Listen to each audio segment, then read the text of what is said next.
बाहुबली नेता पण गरिबांचा मसीहा ही प्रतिमा. बिहारच्या राजकारणातलं एक मोठं नाव. 5 वेळा खासदार, वादात आणि चर्चेत राहणारे, लालू प्रसाद यादव यांचे सहकारी, पण मतभेदानंतर स्वतःचा पक्ष स्थापन करणारे आणि आता काँग्रेस सोबत गेलेले मुरब्बी राजकारणी राजेश रंजन म्हणजेच पप्पू यादव. अनेक वर्ष लालू प्रसाद यादव यांच्यासोबत राहिलेल्या पप्पू यादव यांनी उघडपणे जेव्हा त्यांची भूमिका पटली नाही तेव्हा बंडखोरी केली आणि लालू नितीश यांच्या जोडीला पराभूत करण्यासाठी प्रयत्नांची पराकाष्ठा केली. जन अधिकार पार्टी लोकतांत्रिक असा पक्षही त्यांनी स्थापन केला होता. लोकसभा निवडणूक 2024 आधीच त्यांनी आपला पक्ष काँग्रेसमध्ये विलीन केलेला आहे. कशी राहिली पप्पू यादव यांची राजकीय कारकीर्द, यावेळची लोकसभा ते लढवणार आहेत की नाहीत, यासह विविध प्रश्नांची उत्तरं या व्हिडिओत जाणून घेऊ. चर्चा तर होणारच ही एक मालिका आम्ही सुरू केलेली आहे, ज्या माध्यमातून देशाच्या राजकारणात वेगळं काहीतरी केलेले आणि चर्चेतल्या चेहऱ्यांविषयी माहिती आम्ही तुम्हाला देत असतो. यासाठी आमचं बखर लाईव्ह हे यूट्यूब चॅनल नक्की सबस्क्राईब करा.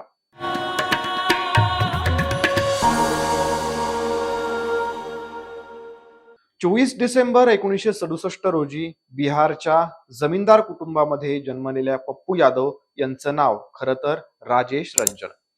आपलं शालेय शिक्षण सुपौलच्या आनंद मार्ग स्कूल आनंद पल्ली इथून पूर्ण केलं आणि नंतर BN मंडळ विद्यापीठात राज्यशास्त्रातली पदवी त्यांनी घेतली. यानंतर त्यांनी इग्नू मधून आपली व्यवस्थापन आणि मानवाधिकार या विषयात डिप्लोमा हा अभ्यासक्रम त्यांनी पूर्ण केला. लहानपणापासूनच त्यांना सामाजिक कामाचा ओढा होता. सर्वांशी भेटण्याचा, बोलण्याचा त्यांचा स्वभाव. गावात किंवा कुठल्याही परिसरात अपघात झाला किंवा कोणाला काही अडचण आली तर ते सर्वात आधी तिथं पोहोचायचे आणि त्यांना शक्य असेल ती मदत ते त्यांना करायचे. असा हा पप्पू यादव यांचा स्वभाव.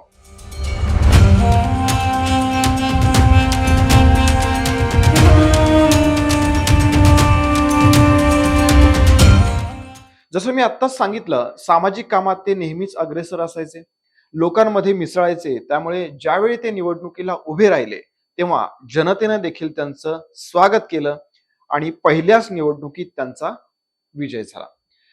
मधेपुरातल्या सिंहेश्वर मधून त्यांनी 1990 साली अपक्ष म्हणून विधानसभा निवडणूक लढवली आणि ती जिंकली देखील.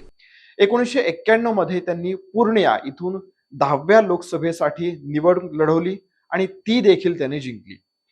1991 पासून ते 2014 पर्यंत त्यांनी कोणकोणत्या पक्षाकडून निवडणूक लढवली ते बघूयात. ग्राफिक्स बघा.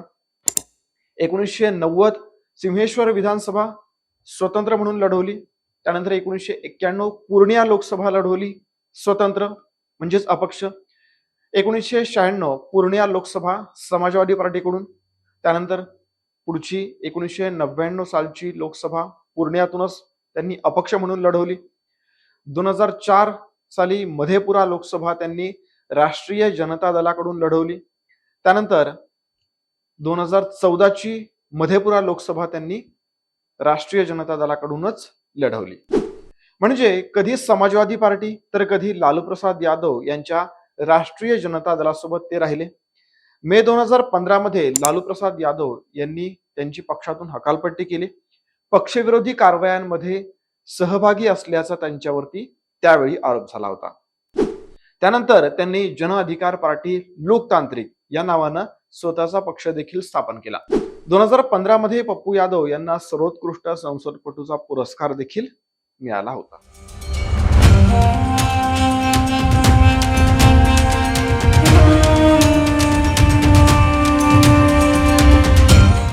2015ला त्यांनी स्वतःचा पक्ष स्थापन केला. या पक्षामार्फत त्यांनी बिहार विधानसभेच्या मागच्या निवडणुकीत 64 जागांवरती उमेदवार उभे केले. लालू नितीश ही जी काही जोडी आहे या दोन नेत्यांच्या विरोधात त्यांनी जोरदार प्रचार केला, पण या निवडणुकीत त्यांना विशेष असा प्रभाव पाडता आला नाही. पप्पू यादव यांच्या पत्नी रणजिता या देखील राजकारणामध्ये आहेत. आपलं शिक्षण पूर्ण केल्यानंतर त्यांनी रणजिता यांच्यासोबत लग्न केलं. पप्पू यादव मधेपुराला आपलं राजकारणाचं केंद्र मानायचे आणि तिथूनच त्यांनी राजकारण केलं, तर रणजिता या सुपौलमधून खासदार राहिल्या. या जोडीला एक मुलगा देखील आहे, सार्थक रंजन. तो T20 मध्ये दिल्ली संघाचा खेळाडू आहे.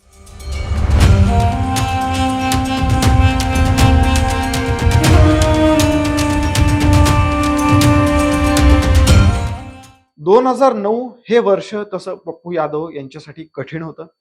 खुनाच्या खटल्यात दोषी ठरल्यामुळे पटना उच्च न्यायालयानं त्यांना एप्रिल 2009 रोजी निवडणूक लढवायला मनाई केली. आता याचा परिणाम असा झाला की त्यांच्या मातोश्री शांतिप्रिया या देखील पूर्णिया मतदारसंघातून पराभूत झाल्या, कारण ते स्वतः तर या मतदारसंघातून लढले नव्हते. त्यानंतरच्या 2014च्या निवडणुकीत मात्र आपला प्रभाव त्यांनी पुन्हा एकदा दाखवून दिला. जेडीयूचे संस्थापक शरद यादव यांचा त्यांनी या निवडणुकीमध्ये पराभव केला. त्यानंतर त्यांच्या पत्नी रणजिता रंजन यांनी काँग्रेसमध्ये प्रवेश केला. पण 2019च्या निवडणुकीत त्या पराभूत झाल्या.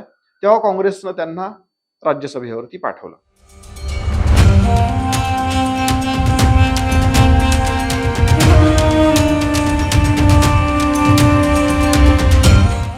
एकोणीसशे 98च्या अजित सरकार हत्याकांड प्रकरणात त्यांना 2008 साली दोषी ठरवण्यात आलं आणि त्यांना तुरुंगवास झाला.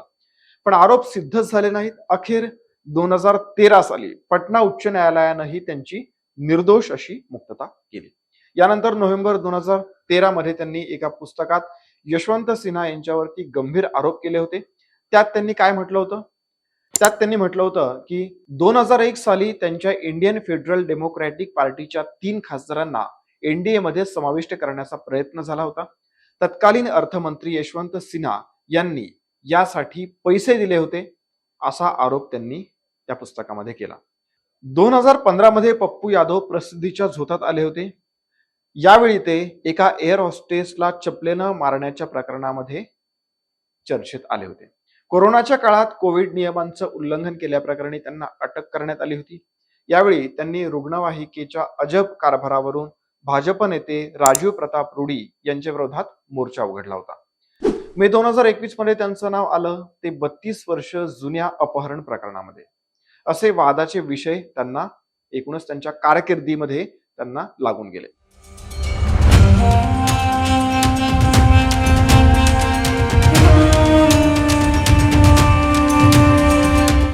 पप्पू यादव यांनी पूर्णिया लोकसभेसाठी अपक्ष म्हणून अर्ज भरला. खरं तर ते काँग्रेसमध्ये आहेत, पण इंडिया आघाडीत ही जागा आरजेडीला मिळालेली आहे. एनडीए कडून जेडीयूचे संतोष कुमार कुशवाह तर आरजेडी कडून बीमा भारती रिंगणात आहेत. पण पप्पू यादव यांनी अपक्ष लढण्याचा निर्णय घेतल्यानं ही लढत आता तिरंगी होण्याची शक्यता निर्माण झालेली आहे. बंडखोरी केल्यानं काँग्रेस त्यांच्यावर काय कारवाई करतं तेही पाहावं लागणार आहे. त्यामुळे पप्पू यादव याही निवडणुकीत एक चर्चेचा विषय ठरलेली आहे. ही माहिती कशी वाटली ते कमेंट करून सांगा. या व्हिडिओला लाईक आणि शेअर करा.